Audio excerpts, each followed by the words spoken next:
ఇక బారులు తీరిని ఈ లారీలు చూశారుగా, అప్పుడెప్పుడో వచ్చిన నరసింహ సినిమాలో ఒక సీన్ గుర్తొచ్చింది ఇది చూస్తే కదా. ఎస్, ఇదిగో ఈ 2 సీన్లు. ఈ టన్నుల కొద్దీ పేపర్ల ఇంపాక్ట్ ఎలా ఉంటుంది? గవర్నర్కి నివేదించడంతో అయిపోలేదు, అసలు యుద్ధం ముందే ఉంది అంటున్న జగన్ మాటలకు అర్థం ఏంటి? ఇంత చేసిన చంద్రబాబు నాయుడు గారి చర్మం మందం. ఈ సంతకాలు చూపించిన ఈ కార్యక్రమం ఇంతటితో ఆగిపోదు.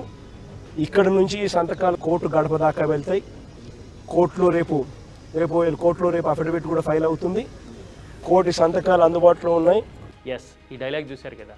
మరి ఈ ఇంపాక్ట్ ఏపీ రాజకీయాన్ని ఎలాగా చూపించబోతోంది, మార్చబోతోంది? మనకి నిజానికి గవర్నర్కి సంతకాలు అందించడం, వినతిపత్రం ఇవ్వడం, ప్రజల అభిప్రాయం ఇది అని చెప్పడం కేవలం మెడికల్ కాలేజీలకు సంబంధించిన వ్యవహారం మాత్రమే కాదు.